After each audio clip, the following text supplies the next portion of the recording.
Bom dia, meus queridos. Na manhã de hoje, eu darei ênfase à questão do arrependimento. Para tanto, eu quero rememorar com vocês alguns versos deste capítulo 1 do livro do profeta Isaías. São os versos de número 11, 12, 15, 16 e o 18, onde assim está escrito: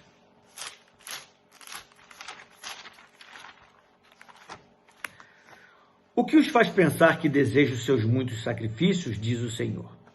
Quem lhes pediu que fizessem esse alvoroço por meus pátios quando vêm me adorar? Não olharei para vocês quando levantarem as mãos para orar. Ainda que ofereçam muitas orações, não os ouvirei, pois suas mãos estão cobertas de sangue. Lavem-se e limpem-se. Removam seus pecados de minha vista e parem de fazer o mal. Venham, vamos resolver este assunto, diz o Senhor. Embora seus pecados sejam como escarlate, eu os tornarei brancos como a neve. Embora sejam vermelhos como o carmesim, eu os tornarei brancos como a lã. Meu querido, minha querida, nós não podemos cair no erro de pensar que tudo o que Deus requer de nós é que tão somente lhe prestemos culto num determinado dia, hora e local na semana. Tampouco podemos negligenciar a necessidade de um genuíno convencimento das coisas que fazemos de errado no nosso dia a dia. O significado completo e literal da palavra arrependimento nas Escrituras Sagradas é, antes de tudo, estar contrito e entristecido por ter desobedecido e ofendido a Deus. Só que simplesmente ficar triste não constitui arrependimento. A verdadeira tristeza é que produz arrependimento legítimo. O apóstolo Paulo declarou na sua segunda carta aos Coríntios, no capítulo 7, no verso 10, o seguinte: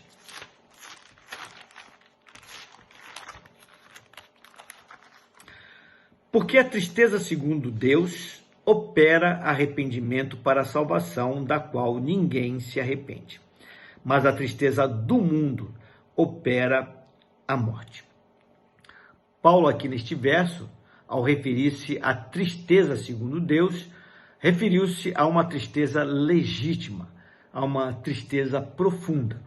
Uma tristeza que passa pela aversão ao pecado, passa por um justo temor a Deus e desemboca num profundo desejo de corrigir os erros cometidos e abandonar a sua prática.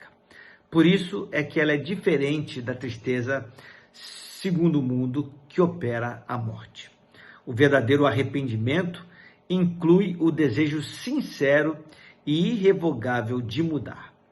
O apóstolo Paulo ensinava sobre a necessidade de arrependimento por parte daqueles que se diziam crentes em Deus. E ele não escondeu o seu medo de que isso não viesse a ocorrer, quando afirmou nesta mesma segunda carta aos Coríntios, no capítulo 12, no verso 20, o seguinte: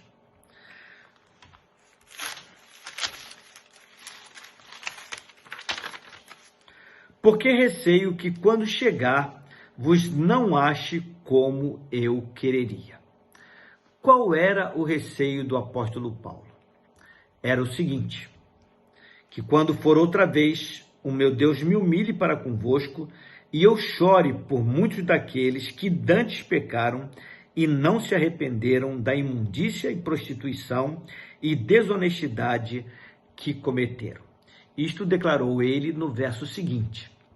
Paulo, portanto, temia que no seu reencontro com aqueles amados irmãos de fé, constatasse que eles continuavam entregues à prática dos pecados dos quais o Senhor Jesus já os havia libertado. Para o apóstolo Paulo, se isto ocorresse, seria a triste prova de que o evangelho não havia feito a obra nos seus corações. Quando penso na profundidade das afirmações do apóstolo Paulo, eu me pergunto se não estamos muitas vezes tentando evitar a confrontação necessária em nossas próprias vidas.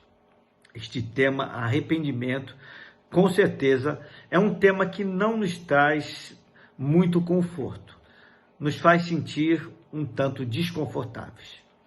No entanto, meu querido, minha querida, nós precisamos compreender o impacto que os nossos pecados, os nossos erros produzem na nossa própria vida e também no nosso relacionamento com Deus. Nós não podemos afirmar que somos crentes em Deus se as nossas vidas não refletem, não correspondem a essa afirmação.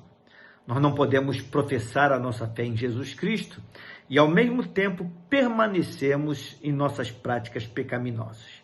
Nós não podemos celebrar a nossa intimidade com Deus num determinado dia e hora da semana e seguir, no restante dos dias, um estilo de vida igual ao daqueles que não têm Cristo no coração.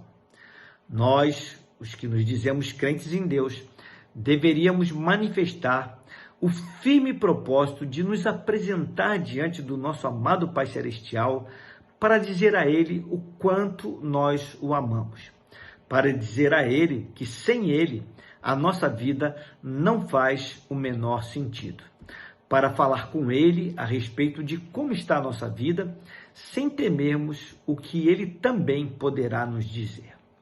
Enfim, o nosso firme propósito deveria ser o de nos apresentarmos perante Ele, a fim de lhe oferecer como oferta agradável os nossos corações, as nossas vidas, os nossos pensamentos e os nossos sentimentos totalmente consagrados a Ele. Todavia, muitas vezes nós nos sentimos impedidos por conta dos nossos erros. Mas esse texto do capítulo 1 do livro do profeta Isaías nos mostra que Deus nos chama à prática do arrependimento.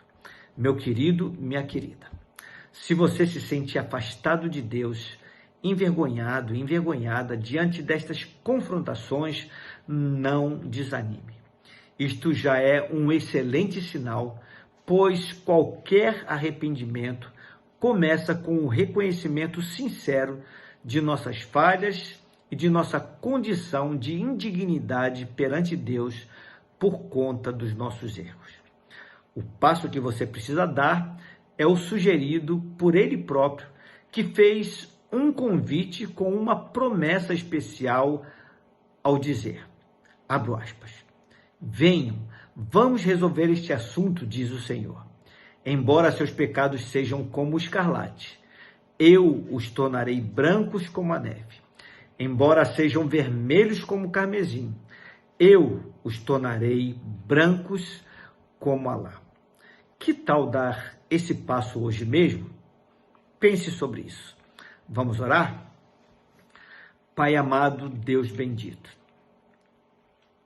o Senhor nos chama a uma revisão de vida, a prestarmos culto genuíno ao Senhor, um culto que corresponda àquilo que nós dizemos na Tua presença, quando estamos congregando, quando estamos no momento de intimidade contigo, que seja correspondente àquilo que nós vivemos no dia a dia, enquanto estamos nos relacionando com outras pessoas, fazendo aquelas coisas que são básicas no nosso viver diário, enquanto preparamos a comida, enquanto pagamos nossas contas, atendemos o telefone, lidamos com nossos vizinhos, com familiares, enfim, essas coisas triviais. Por isso, Senhor Deus, abre os nossos corações para que nós possamos encontrar lugar de arrependimento se a nossa vida de culto não está sendo coerente com o culto da vida. Porque o Senhor requer de nós isso, que sejamos coerentes e que também alcancemos lugar de arrependimento se estivermos errando. Dá-nos a Tua graça, nos ajuda, Senhor Deus, a fazermos essa leitura a respeito do nosso próprio viver e, se for necessário, que sejamos, Senhor, corajosos e pessoas honestas, sinceras, consigo próprias, a ponto de nos submetermos ao Senhor em arrependimento e buscarmos da Tua parte o perdão para prosseguirmos em intimidade contigo. É a oração que nós fazemos a Ti, no nome santo de Jesus. Amém. Meu querido, minha querida, tenha um abençoado dia.